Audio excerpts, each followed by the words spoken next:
Bersama kami di Regia Finansial. Kali ini kita akan membahas tentang apa yang bisa kita temukan di laporan tahunan saham DSNG atau Dharma Satya Nusantara. Jadi ini Dharma Satya Nusantara termasuk dalam DSN ya, atau mungkin DSN Group lah. Nah ini kalau kita bilang laporan tahunannya sudah keluar, seperti biasa kita review apa yang bisa ditemukan. Di sini ada ditulis direktur utamanya. Direktur utamanya ada Andrianto Utomo, kemudian ada direktur yaitu Jenti. Alamat kantor mereka ada di Jalan Rawagelam 5 KOR 3B. Nah, kawasan industri Pulau Gadung, Jakarta. Jadi ini alamat kantor mereka ada di Jakarta juga ya. Di sini dikatakan dia dalam jutaan rupiah, berarti nilainya jutaan dan dalam bentuk rupiah. Kas dan setara kas kita lihat. Kas dan setara kas dia agak meningkat sedikit dari 359 miliaran sekarang menjadi 389 miliaran, dan rekening bank yang dibatasi penggunaannya sudah agak ada. Kemudian ada piutang usaha dari pihak ketiga 368 miliaran. Wah ini menurun ya, ini menurun. Tapi kita lihat karena penjualan atau gimana. Ini persediaan menurun pula ya, dari 1,2 triliunan menjadi 1,1 triliunan. Total aset lancarnya dari 3,2 triliunan menjadi 2,9 triliunan. Sebenarnya kalau persediaannya menurun agak gimana gitu ya. Kita bisa lihat di sini juga ada aset biologis. Aset biologis juga menurun dari 217 miliaran sekarang menjadi 183 miliaran. Untuk yang ini ada investasi pada ekuitas ya. Pada ekuitas meningkat sedikit dari 491 miliaran menjadi 533 miliaran. Tanaman produktif ada juga 3,4 triliun dari 3,5 triliunan, jadi agak menurun. Total asetnya dari 15 triliunan menjadi 16 triliunan, tapi setidaknya asetnya masih meningkatnya. Tapi kita lihat itu karena hutang meningkat atau gimana. Hutang bank jangka pendek saja sudah meningkat dari 600-an miliaran sekarang menjadi 900-an miliaran. Hutang usaha cukup oke karena menurun ya, dari 500-an miliaran menjadi 400-an miliaran yang pihak ketiga. Kemudian pihak berrelasi tambah sedikit, tapi jumlahnya gak gitu besar sih. Ini ada juga utang obligasi ya. Utang obligasi kayaknya udah terbayarkan. Paling sisa sedikit dari 282 miliaran menjadi 3 miliaran kurang lebih. Total hutang jangka pendek dari 3 triliunan menjadi 2,9 triliunan. Untuk jangka panjang meningkat, tapi totalnya itu meningkat ya agak meningkat, tapi setidaknya kalau kita lihat ekuitasnya meningkat lebih banyak, 8,1 triliunan menjadi 8,8 triliunan. Nah ini ekuitasnya ini meningkat cukup banyak, berarti kalau mau dibilang sebenarnya masih cukup bagus saya. Jadi kita lihat penjualannya, wah ini penjualan menurun sedikit nih, dari 9,6 triliunan menjadi 9,4 triliunan. Bahkan ketika dia menurun, beban pokok penjualnya meningkat 6,5 triliunan menjadi 6,9 triliunan. Maka laba brutonya pun berkurang cukup banyak dari 3,1 triliunan menjadi 2,5 triliunan. Pendapatan lainnya kita lihat, wah ini meningkat nih. Tadi sedikit aja ya, 34 miliaran menjadi 36 miliaran. Beban penjualan pun meningkat, beban modal administrasi meningkat, semua rata-rata meningkat lah. Untuk labanya itu, laba operasinya itu kurang lebih menjadi 1,5 triliunan dari 2,1 triliunan sekarang menjadi 1,5 triliunan, karena tadi kan ada peningkatan beban dan lain-lainnya, 600 miliaran, 500 miliaran gitulah ya. Untuk laba di sini ada 841 miliaran dari 1,2 triliunan setelah dikurangi dengan biaya keuangan. Biaya keuangan oke lah, karena dia menurun dari 500 miliaran menjadi 400 miliaran. Untuk yang aslinya ya ini ya, yang laba yang diatribusikan kepada pemilik entitas induk sekitar 800 miliaran dari 1,2 triliunan.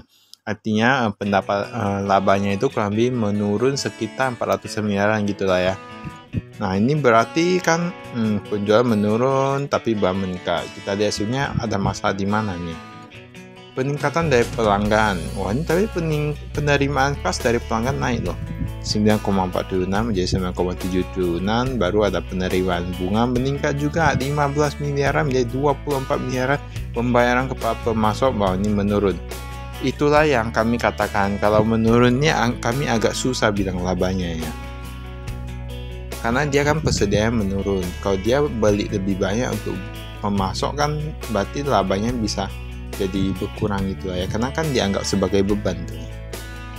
Ini kepemilikan langsung nih, ini entitas tanahnya. Kita lihat, nah ini ada yang mengalami perubahan atau enggak? Kayaknya sejauh ini gak ada lah ya yang mengalami perubahan. Tapi kita lihat lagi, oh kayaknya gak ada nih. Kayaknya gak ada yang berubah nih. Oh ini ada lagi ya. Nah, kita lihat di sini, ini kayaknya gak ada. Setahu kami, kalau mereka ada perubahan, biasa taruh di paling bawah gitu. Memang kadang ada juga yang di tengah, tapi rata-rata kayaknya di paling bawah itu ada di ubah-ubah gitu lah ya. Tapi kayaknya gak ada nih, gak ada yang berubah nih. Oh ada, ini ada 0,1% duit. Nah, entitas tanahnya ada beberapa yang berubah ya. Di sini ada komisaris utama, komisaris dan direkturnya. Untuk komisaris utama masih Adi Resanata Somadi Halim, gak ada yang berubah. Semua kita lihat gak ada yang berubah ya kayaknya ya. Lalu ada direktur Effendi Sulisetio. Lalu ada Timotheus Arifin Sayono, ada Lucy Sicilia. Wah ini kayak cantik ini namanya, Lucy Sicilia. Dan ini ada penambahan, kalau kita lihat ada Arianto Utomo dan Muhammad Hamdani. Nah ini ada penambahan ya ini ya. Penambahan di bagian direkturnya mungkin karena mereka ingin mencapai kinerja lebih atau gimana ya, mau membuat sistemnya lebih bagus. Nah jadi ada penambahan gini kita lihat. Di sini Albertus masih sama lah ya.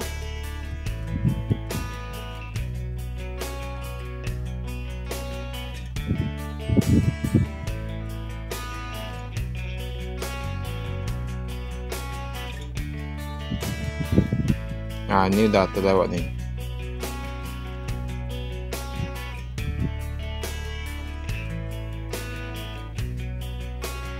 Ini kasnya, kita lihat kasnya ini agak berkurang dari 6 miliaran menjadi 2,6 miliaran. Bank Sentral Asia mereka paling banyak taruh di Bank Siang Intra Asia. Tapi sebenarnya setahu kami ya, itu kas yang taruh di bank-bank itu kan mereka lihat juga sebenarnya mereka transfer gaji dari mana ya. Kemungkinan misalnya transfer dari bank sini, nah itu biasanya jumlahnya itu gak gitu banyak berubah lah ya, karena terus di top up atau gimana. Ataupun kalau gak apa paling menurun terus atau gimana ya, karena biasanya kan dari bank-bank itu. Kemudian kita lihat ini ada yang piutangnya yang di pihak ketiga yang belum jatuh tempo. Wah ini agak cukup banyak, bahkan meningkat yang lebih dari 3 bulan, 20 miliaran menjadi 30 miliaran, dan rata-rata meningkat kalau mau kami bilang ya. Rata-rata meningkat, tapi untuk totalnya itu menurun dari 400 miliaran menjadi 300 miliaran karena penjualan kami yang menurun ya.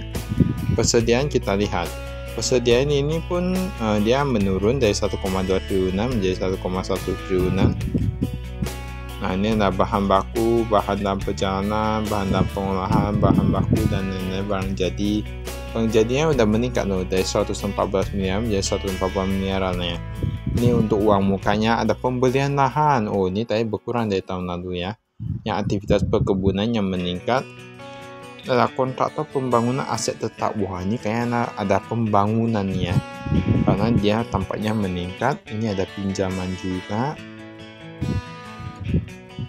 Tanaman produktif kita lihat ada penambahan, pengurangan dan lain-lain ya.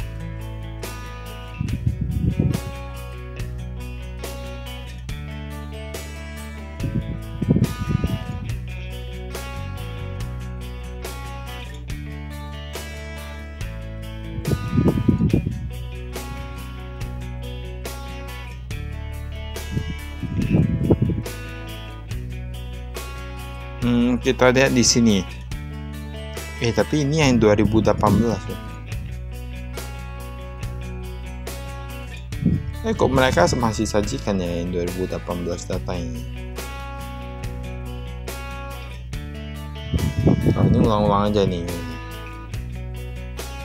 Tapi untuk overall ini memang kalau mau dibilang kinerjanya kayak agak menurun ya. Kinerjanya agak menurun untuk yang DSN ini, karena kita lihat memang penjualan pun menurun. Tapi nggak tahu juga ya nanti tahun depan gimana, karena stok kami memang sawit agak sedikit apa untuk tahun ini. Maka itu saja dari kami, sekian dan terima kasih. Salam investasi.